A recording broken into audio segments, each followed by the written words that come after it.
this hub for medical and health, pharma and drugs.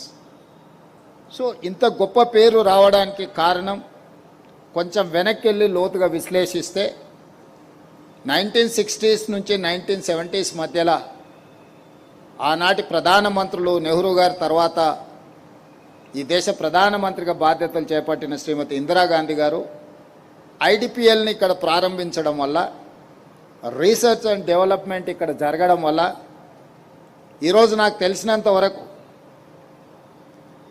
Private corporates ఏవైతే అత్యంత గుర్తింపు పొందిన రెడీ ల్యాబ్స్ లాంటి సంస్థల యజమానులు ఈ ఐడిపిఎల్ సంస్థలో వాళ్ళు గతంలో బాధ్యతలు నిర్వహించిన వాళ్ళే ఈరోజు హెటరో కావచ్చు, ఐడిపిఎల్ కావచ్చు, లేకపోతే ఇతర ఫార్మా కంపెనీలు అన్నీ కూడా ఈరోజు ప్రపంచ స్థాయిలో గుర్తింపు పొంది ప్రపంచానికి ముఖ్యంగా యుఎస్ లాంటి నగరాల దేశాలకు కూడా ఈరోజు మనము సరఫరా చేయగలుగుతున్నాము. అంటే ఆనాడు ఐడిపిఎల్ సంస్థను హైదరాబాద్ నగరానికి ఇచ్చిన ప్రధానమంత్రి యొక్క దూరదృష్టిని ఈరోజు మన అందరం గుర్తు చేసుకోవాలి. మ్యానుఫ్యాక్చరింగ్ సైడ్ బిహెచ్ఎల్ కావచ్చు, డిఫెన్స్ సైడ్ ఐడిఎల్, బీడిఎల్ ఇలాంటి సంస్థలు కావచ్చు, ఎలక్ట్రానిక్ సైడ్ ఈసీఐఎల్ కావచ్చు, పబ్లిక్ సెక్టర్ యూనిట్స్ని ఈ దేశంలో అత్యధికంగా రక్షణ శాఖ అయినా, వైద్య శాఖ అయినా, భారీ పరిశ్రమల కోసం ప్రారంభించిన బిహెచ్ఎల్ అయినా ఇలాంటి వాటిని అన్నిటిని కూడా ఆనాటి ప్రధానమంత్రి అందించడం వల్లనే ఈరోజు వేగంగా మనం ప్రపంచంతో పోటీ పడగలుగుతున్నాం. రెండవ తరం లిబరలైజేషన్ పాలసీలో ఈనాడు కనిపించే హైటెక్ సిటీ ఆనాడు నేదురుమల్ జనార్దన్ రెడ్డి, పివి నరసింహారావు గారు మొట్టమొదట పునాది రాయి వేసింది. ఆ కార్యక్రమం ముందుకు జరగకపోవడం వల్ల మళ్ళీ అటల్ బిహారీ వాజ్పేయి గారు ఉన్నప్పుడు నారా చంద్రబాబు నాయుడు గారు హైటెక్ సిటీని తిరిగి ఆ పనులను ప్రారంభించి ఈరోజు హైటెక్ సిటీని మనకు అందియడం వల్ల ఈరోజు దేశంలోనే కాదు ప్రపంచంలోనే ఒక ఐటీ హబ్గా ఈరోజు తెలంగాణ రాష్ట్రము Hyderabad రాణించగలుగుతుంది.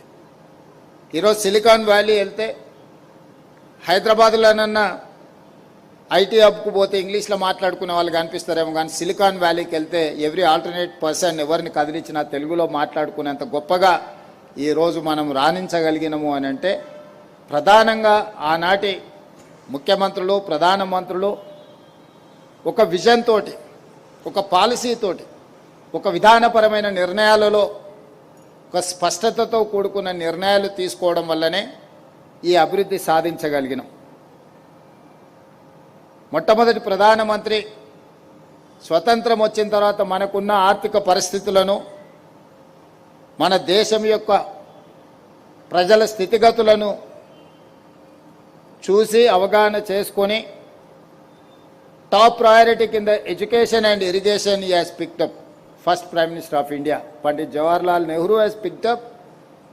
His top priority was education and irrigation. ఈ దేశంలో 35-36 కోట్ల జనాభా ఆనాడు స్వతంత్రం వచ్చినప్పుడు అత్యధిక శాతం నిరక్షరాస్యులు, చదువు లేకపోవడం వల్ల ప్రపంచంలో జరుగుతున్న పరిణామాలను గుర్తించలేని పరిస్థితి. ఆనాడు దేశంలో తినడానికి ఎలాంటి భోజనం లేక మట్టి తిని బతికే రోజులు. ఆ రోజుల్లో ఈ దేశం యొక్క స్థితిగతులను అర్థం చేసుకొని ఎడ్యుకేషన్ అండ్ ఇరిగేషన్ ప్రాధాన్యత కింద తీసుకోవడం వల్ల ఎన్నో టాప్ మోస్ట్ యూనివర్సిటీస్ని ఆ రోజు ఎస్టాబ్లిష్ చేసింది, ఇంక్లూడింగ్ సెంట్రల్ యూనివర్సిటీ లాంటి యూనివర్సిటీలు వచ్చినాయి అని అంటే ఆనాటి ప్రధానమంత్రి గారు తీసుకున్న నిర్ణయాలతోని దేశంలో ఈరోజు ఎన్నో విద్యాలయాలు, విద్యా సంస్థలు వచ్చినాయి.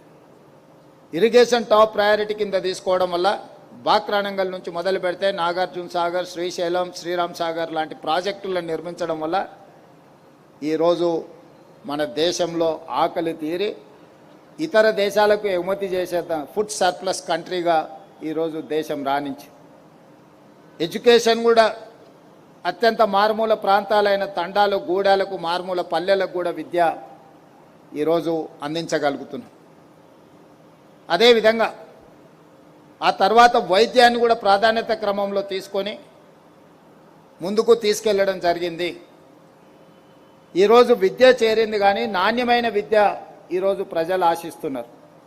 మీరు ఎక్కడికి వెళ్ళినా పాఠశాలలు ఉన్నాయి. రాష్ట్ర ప్రభుత్వం ఆధ్వర్యంలో 26,000 పైచిలకు పాఠశాలలు ఉన్నాయి. 21 లక్షల మంది విద్యార్థులు రాష్ట్ర ప్రభుత్వ పాఠశాలల్లో చదువుకుంటున్నారు. కానీ వాళ్ళ తల్లిదండ్రులు కేవలం యాంత్రికంగా పాఠశాలకు వెళ్ళి చదువుకునే విధానాన్ని తల్లిదండ్రులకు సంతోషాన్ని కలిగించడం లేదు. అందుకే ఈరోజు ఎడ్యుకేషన్ పాలసీలో రిఫార్మ్స్ తీసుకొచ్చినాం. తెలంగాణ ఎడ్యుకేషన్ పాలసీని తీసుకొచ్చినాం. ఎడ్యుకేషన్తో పాటు స్కిల్స్ అవసరం. రీస్కిల్ అప్స్కిల్ చేయకపోతే ఈరోజు ప్రపంచంతో మనం పోటీ పడలేని పరిస్థితి. అదేవిధంగా నర్సరీ నుంచి ఈరోజు 2.5 సంవత్సరాలకి పిల్లల్ని పాఠశాలకు పంపిస్తున్నాం. కానీ గవర్నమెంట్ నామ్స్ 5 సంవత్సరాలు పూర్తి చేసుకున్నాక మొదటి క్లాస్లోనే చేర్చాలి అనే విధానం.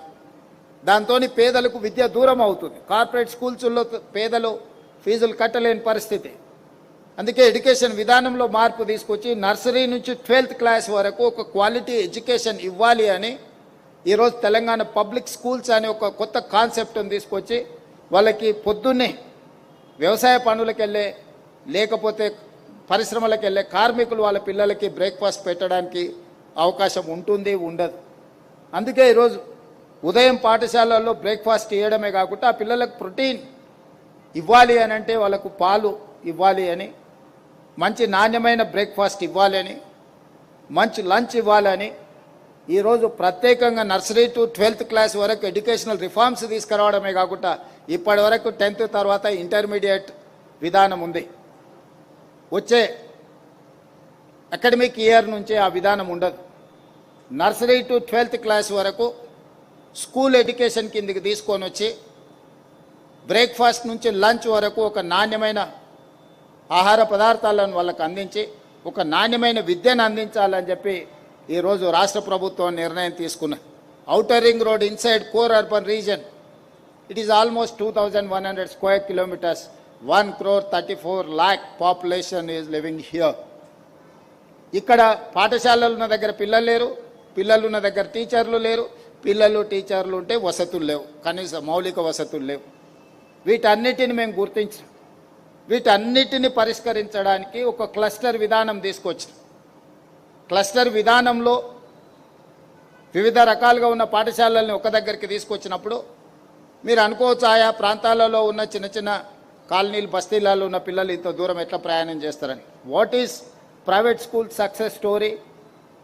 One of the reason is transportation.